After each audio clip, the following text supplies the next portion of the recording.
2017 a été une année très riche pour le jeu vidéo, avec son lot de nouveautés, la sortie de la Switch, des jeux déjà cultes, mais également son lot de déceptions. Je ne vais pas faire un top des pires jeux vidéo 2017, mais plutôt me focaliser sur ma plus grosse déception de cette année. Et ce jeu n'est autre que Evil Within 2. Attention tout de même, une déception ne veut pas dire que le jeu est mauvais. C'est le cas de mon côté pour Last of Us, c'est un bon jeu mais il ne m'a vraiment pas plu. C'est également le cas pour Evil Within 2. Même s'il possède beaucoup de qualités, il possède également de très gros défauts qui m'ont vraiment déçu par rapport au 1. Vous pouvez ne pas être d'accord avec moi, mais je vous rappelle que c'est un avis totalement subjectif, car personnel. Mais laissez-moi vous donner plus de détails sur cette déception 2017, vous regardez la chaîne YouTube Kirby54. Cela fait depuis 3 ans que je joue sans aucune lassitude le premier Evil Within que j'ai découvert avec la PS3 en 2014, un jeu que j'ai tellement apprécié que je l'ai mis en coup de cœur 2014, très bon survival horror, tellement aimé que je l'ai refait par la suite sur Xbox One et également sur la PS4. Je l'ai terminé une quinzaine de fois, 2 fois en difficulté Akumu, débloqué le trophée platine, une excellente histoire que je recommande à tout le monde. L'aventure Evil Within 2 commençait si bien avec le retour de Sebastian Castellanos, on pouvait en connaître un petit peu plus sur la fin tragique de sa fille, un monde qui était plus ouvert à partir du chapitre 3, quelque chose que je n'avais pas retrouvé dans le premier opus. On pouvait ne pas tout de suite suivre les quêtes principales et farfouiller le moindre recoin de la ville complètement dévastée et rechercher le moindre petit objet pour améliorer ses armes. On pouvait même fabriquer des balles, ce qui n'était pas dans le premier opus. Il y avait vraiment des bonnes idées et des éléments ajoutés pour améliorer le gameplay par rapport au 1.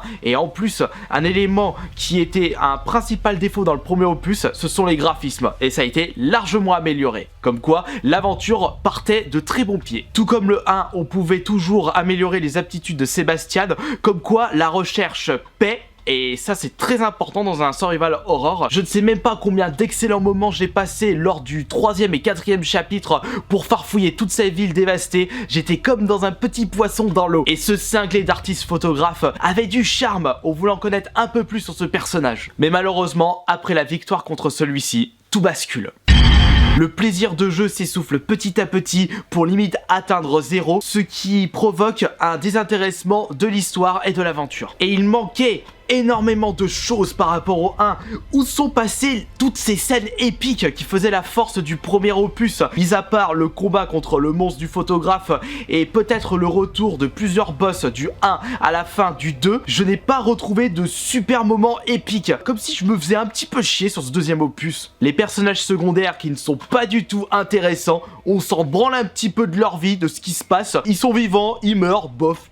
On passe à autre chose. Mais celui qui m'a le plus fait marrer, c'est le cinglé qui se prétend être le nouveau dieu du feu. Totalement ridicule. À titre de comparaison, Silent Hill savait mieux mettre en avant les personnages complètement foldingues sectaires. Et comme je vous le disais, l'histoire ne m'a vraiment pas intéressé. J'en ai limite oublié la moitié et je n'ai pas envie d'en connaître plus de détails. Certaines zones de jeu ne sont pas convaincantes, même si on passe d'un univers enfer, feu à de la neige à la fin, ça ne m'a fait ni chaud ni froid.